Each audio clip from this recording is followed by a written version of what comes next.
శ్రీమాత్రే నమః. ప్రేక్షకులకి ఆ లలితాంబిక అమ్మవారి యొక్క అనుగ్రహం పరిపూర్ణంగా కలగాలని మనస్ఫూర్తి కోరుకుంటూ మనం డిసెంబర్ మాసంలో అసలు గ్రహస్థితి ఏ విధంగా ఉంది అని చెప్పి చూసుకున్నట్లయితే ఈ మాసంలో 3 గ్రహాలు వక్రించి ఉంటాయి. అందులో ప్రధానంగా గురువు వృషభ రాశిలో వక్రించి ఉంటున్నాడు, కుజుడు కర్కాటక రాశిలో వక్రించి ఉంటున్నాడు. అదేవిధంగా శని కనుక చూసుకున్నట్లయితే వక్ర త్యాగం అయిపోయింది ఆల్రెడీ శనిది. ఇక బుధగ్రహం పర్టికులర్గా మనకి ఈ యొక్క వృశ్చిక రాశిలో ఉండి 16వ తేదీ వరకు వక్రగతిలో ఉంటాడు రవితో కలిసి. అయితే ఈ రవితో కలిసినటువంటి బుధుడు వక్రత్యాగం 16వ తేదీ అవుతూ అదే 16వ తేదీ ధనస్సులోకి రవి మారుతున్నాడు. అదేవిధంగా శుక్రుడు గమనించుకున్నట్లయితే 3వ తేదీ నుంచి ధనస్సు రాశిలో ఉన్నటువంటి శుక్రుడు మకర రాశిలోకి ఎంటర్ అవ్వడం జరుగుతుంది. ఆయన 29వ తేదీ వరకు మకరంలో ఉండి కుంభంలోకి 29వ తేదీకి వెళ్తూ శనిని కలుస్తాడు. అదేవిధంగా మీనంలో రాహువు, కన్యారాశిలో కేతు ఈ యొక్క సంచారం జరుగుతుంది. ఇక ఈ యొక్క గ్రహస్థితిని అనుసరించి ద్వాదశ లగ్నాల వారికి మరియు ద్వాదశ రాశుల వారికి లగ్నం తెలిసిన వారు లగ్నం నుంచి చూసుకోవచ్చు, లేదా లగ్నం తెలియని వారు రాశి నుంచి చూసుకోవచ్చు. ఎటువంటి ఫలితాలు జరగనున్నాయి, ఏ విషయాల పట్ల మీరు జాగ్రత్తగా ఉండాలి అనేటువంటి విషయాలు చెప్తారు. మీన లగ్నము, మీన రాశి. మీనం వారి కనుక చూసుకున్నట్లయితే మీకు రాశిలో రాహు యొక్క సంచారం. దీనివల్ల ఏంటంటే అనవసరమైన భయాలు, స్ట్రెస్సు, ఇమాజినేషన్స్ పెరుగుతుంటాయి. ఇలాంటప్పుడు మీరు ఓం దుమ్ దుర్గాయ నమః అనే నామస్మరణ చేయండి, మీకు ఖచ్చితంగా భయం నుంచి బయటపడతారు. ఇక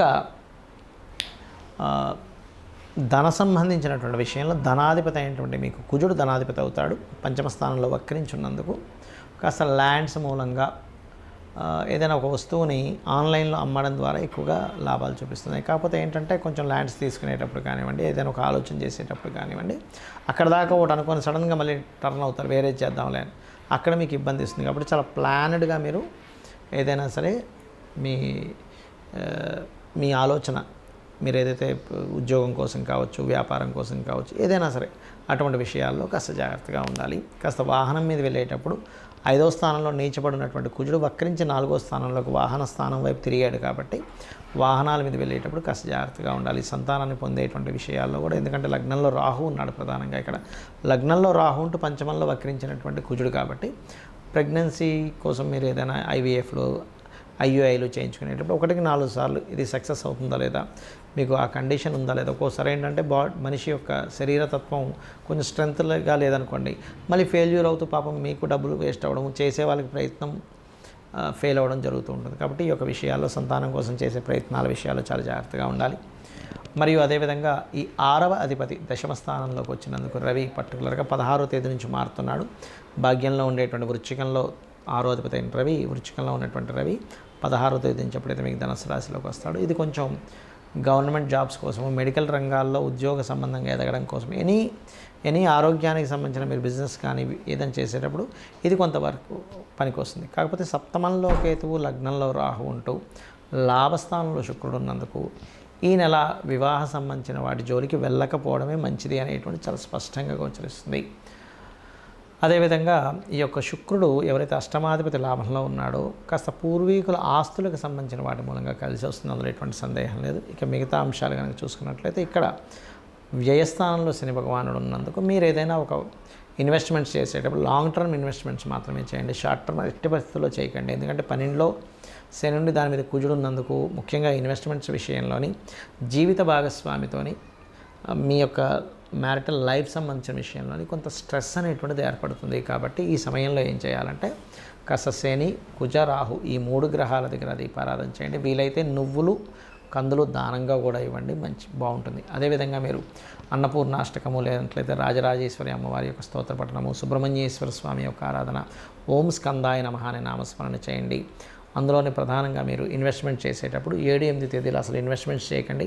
9, 10 తేదీలు అనవసరంగా మీరు కొన్నిసార్లు అనాలోచితంతో అదేదో కొంతమంది అంటుంటారు సరే, ఏదో మాయలాగా వచ్చిందండి, ఆ మాయలాగా నేను మాయలో పడిపోయాను అంటుంటారు. కాబట్టి 9, 10 తేదీలు కాస్త మీరు నిర్ణయాలు తీసుకునేటప్పుడు చాలా జాగ్రత్తగా ఉండండి, అన్ని విధాలా బాగుంటుంది. చాలామంది నన్ను అడుగుతుంది ఏంటంటే వాళ్ళ జన్మజాతకాల్లో ఏదైనా వక్రగ్రహం ఉన్నట్లయితే ఏమిటి ఫలితం అని అడుగుతున్నారు.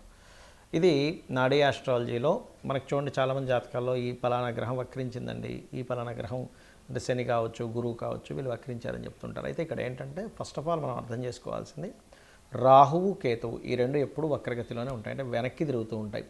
బికాజ్ ఆఫ్ అది కాలం అయిపోతుంది, రాహు అంటే కాలము అయిపోయినటువంటిది కాబట్టి కాలానికి కారకుడైనటువంటి రాహు వెనక్కి వెళ్ళిపోతుంది కాలము అనేటువంటి సంకేతంతో. అయితే మిగతా గ్రహాలు ఏవి అంటే రవిచంద్రులు అయితే అసలు వక్రించరు ఎప్పుడు కూడా, ఎందుకంటే సమయం వెనక్కి రాదు కాబట్టి ఈ రవిచంద్రుల ద్వారానే మనం సమయాన్ని తెలుసుకుంటూ ఉంటాం. ఇవాళ ఈ తిథి, ఈ నక్షత్రము, ఇంత సమయం గడిచింది. రవి నడినెత్తున వస్తే మనకి మధ్యాహ్నం అయిందని, సాయంత్రం అయితే అటు వెస్ట్ వైపు సూర్యుడు కనిపిస్తే సాయంత్రం అవుతుందని మనం తెలుసుకుంటూ ఉంటాం, తిథులను బట్టి చంద్రుడు ఉండేటువంటి ఇది. కాబట్టి అది ఎప్పుడు వక్రించమంటే కాలం వెనక్కి తిరిగి రాదు కాబట్టి అవి వక్రించవు ఎప్పుడు కూడా. అయితే మిగతా గ్రహాలు ఏవైతే ఉన్నాయో వక్రించిన గ్రహంతో సమయంలో పుట్టారు వ్యక్తి అంటే దానికి చాలా పెద్ద విషయం ఉంటుంది. ఎలా అంటే ఒక ఉదాహరణకి శని వక్రించాడు అనుకోండి, ఏ గ్రహమైనా ఒకటే గుర్తుపెట్టుకోండి, మీ జన్మజాతకంలో వక్రించినప్పుడు ఉన్న స్థలం కంటే కూడా వెనకాతలు ఉండేటువంటి రాశితో సంబంధాలు పెట్టుకుంటాయి అవి.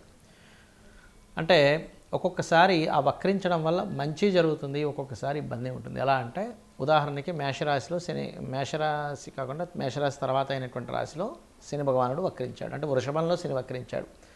వక్రించడం వల్ల అనవసరంగా నీచ ఫలితాలు పొందుతాడు. అదే మేషరాశిలో శని వక్రించాడు అనుకోండి, అప్పుడు నీచత్వం కోల్పోతాడు. అదేవిధంగా ఉచ్చస్థానానికి కూడా అదే వర్తిస్తుంది. ఉదాహరణకి తులారాశిలో శని వక్రించాడు అనుకోండి, అప్పుడు ఉచ్చస్థానం యొక్క ఫలితాలు కోల్పోతున్నాడు. కానీ వృశ్చికంలో వక్రిస్తే ఆయన ఉచ్చస్థానంలోకి వెళ్తున్నాడు.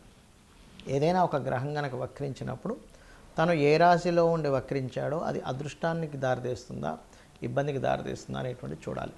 ముఖ్యంగా ఏదైనా ఒక గ్రహం వక్రించిందంటే పాస్ట్ లైఫ్లో మిగిలిపోయినటువంటి విషయాలు ఈ లైఫ్లో పర్టికులర్గా ఆ జన్మనెత్తి ఆ వ్యక్తి ఆ కర్మను తీర్చుకోవడానికి వచ్చాడని అర్థం చేసుకోవాలి. ఎలా అంటే శని దగ్గర నుంచి తీసుకుంటే శని ఎవరికైనా వక్రించాడు అనుకుంటే రెండు ప్రొఫెషన్స్ చేస్తారు చాలామంది, 2 ప్రొఫెషన్స్, అందులో డ్యూయల్ సైన్లో ఉంటే ఇంకా గ్యారంటీగా అవుతుంది. అదే జీవుడు వక్రించాడు, గురువుకి సంబంధించిన కొంత సేవ, గురువులకు సంబంధించినటువంటిది కొంత మిగిలిపోయింది ఆయనకి, జ్ఞానాన్ని పంచే విషయంలో కానీ గురువులకు సేవకు సంబంధించిన విషయంలో కానీ మిగిలిపోయింది. అంటే పాస్ట్ లైఫ్లో చేయాల్సిన గురుసేవ చేసుకోలేకపోయాడు. శని వక్రించాడు అనుకోండి, పాస్ట్ లైఫ్లో చేయాల్సిన వర్క్ ఇప్పుడు చూడండి, ఇవాళ రేపు మనం చూస్తూ ఉంటాం, ఎవరైనా సరే జాబ్ సంబంధించిన విషయంలో జాబ్కి వెళ్తారు కానీ అక్కడ సరిగ్గా పనిచేయరు, నెల జీతం మాత్రం తీసుకుంటుంటారు. అది పెండింగ్ ఉండిపోయాడు ఆ వ్యక్తి పాస్ట్ లైఫ్లో. అందుకని ఈ జన్మలో ఎక్కడైతే జాబ్ జాయిన్ అవుతాడో అక్కడ రెండు పనులు చేయాల్సి రావడం ఇట్లాంటివన్నీ వస్తూ ఉంటాయి. But it's depend on a రాశిలో ఏముందనేటువంటిది. అయితే ఈ వక్రగతి ఉన్నప్పుడు మనం అమ్మో ఏమవుతుందని భయపడాల్సింది లేదు. అక్కడ అసలు అది ఏ యోగాన్ని ఇస్తుంది, ఒక్కోసారి అద్భుతమైన యోగాన్ని ఇస్తుంది, ఒక్కోసారి ఇబ్బందిని ఇస్తుంది. బట్ అది చూసుకోవాలి. అదేవిధంగా శుక్రుడు వక్రించాడు, ఎక్కడుండి వక్రించాడు, సప్తమంలో ఉండి వక్రిస్తే ఏమవుతుందంటే జీవిత భాగస్వామి, వివాహ సంబంధాలు ఇదిగో దగ్గర దాకా వచ్చి వెనక్కి వెళ్తూ ఉంటాయి. అది కంఫర్ట్స్ కావచ్చు, వాహనాలు కావచ్చు, వివాహ సంబంధించిన విషయాలు కావచ్చు, ధన సంబంధించిన విషయాలు కావచ్చు. 3లో ఉండి వక్రించాడు అనుకోండి, 2లోకి వస్తున్నాడు అంటే ఏమిటి, మీడియేటింగ్ ద్వారా డబ్బులు వస్తాయి. అది ఏ భావంలో ఉండి వక్రించాడో చూసుకోవాలి. ఒకవేళ బుధుడు వక్రగతిలో మనిషి జన్మించాడు అనుకోండి, మీరు ప్యూర్లీ మీ యొక్క నాలెడ్జ్ని షేర్ చేయడం కోసం పుట్టారు, గుర్తుపెట్టుకోండి. అలా షేర్ చేస్తేనే ఈ జన్మ మీకు కంప్లీట్ అవుతుంది. అలా ఒక్కొక్క గ్రహము వక్రించినప్పుడు ఒక్కొక్క ఇది ఉంటుంది. కుజుడు వక్రించాడు, కుజుడు అంటే దేనికి కారకుడు, భూములకు కారకుడు. అది వక్రించినప్పుడు ఒక మంచి ప్లానెట్తో వెళ్ళి కనెక్ట్ అయితే భూముల ద్వారా లాభాలు ఉంటాయి. వక్రించినప్పుడు ఆ 159 యాక్సెస్లో ఇంకొక పాపగ్రహంతో కనెక్ట్ అయితే రావాల్సిన భూమి కాస్త పోయి ఇబ్బంది పడతాడని అర్థం. సో దానికి ఏం చేయాలంటే వక్రించిన గ్రహాన్ని మనం చూసినప్పుడు అది వెళ్ళి ఏ గ్రహాలతో కంజంక్ట్ అవుతుంది, ఏ గ్రహాలతో చూడబడుతుందో తెలుసుకొని దానికి సంబంధించిన రెమెడీ చేసుకుంటే ఈ వక్రగతి ఒకవేళ ఇబ్బందికరంగా ఉంటే ఆ ఇబ్బందికరమైన పరిస్థితులు తగ్గుతాయి. బాగున్నట్లయితే మనం ఏం రెమెడీ చేసుకోకర్లేదు, అద్భుతంగా ఉంటుంది. ఆ రెమెడీస్ కూడా చిన్న చిన్నవి, గోవుకి తినిపించడము, గ్రహాలకు దీపారాధన చేయడము, లేనట్లయితే అమ్మవారి నామాల్లో ఏదైనా ఒక మంత్రం చేసుకోవడం చేస్తూ ఉండాలి. శని వక్రించాడు ఉదాహరణకి, శని వక్రగతి వల్లే ఇబ్బందులు వస్తున్నాయి అనుకోండి, ఎందుకంటే కర్మకారకుడు కాబట్టి వాళ్ళు చేయవలసిన మంత్రం ఏమిటంటే ఓం అనాకలిత సాదృశ్య చుబుక శ్రీ విరాజితాయ నమః. జుపిటర్ వక్రించి నీచ స్థానంలోకి వెళ్తున్నాడు, అలాంటప్పుడు జయ గురుదత్త, శ్రీ గురుదత్త అనే నామస్మరణ చేయండి. బుధుడు వక్రించడం వల్ల ఇబ్బందులు ఎదుర్కొంటున్నారు మీరు, అందరికీ ఇబ్బందులు ఎదుర్కోవాలని లేదు. అది ఏదైనా నీచ స్థానంలోకి వెళ్ళినా పాపగ్రహాలతో కంజెక్ట్ అయినప్పుడు మాత్రమే అప్పుడు విష్ణు సహస్రనామాలు చేయండి, లేదా ఓం నమో నారాయణాయ అనే నామస్మరణ చేయండి. శుక్రుడు వక్రించాడు, లలితా సహస్రనామాలు చేయండి, లేదా ఓం శ్రీమాత్రే నమః అని చేసుకోండి.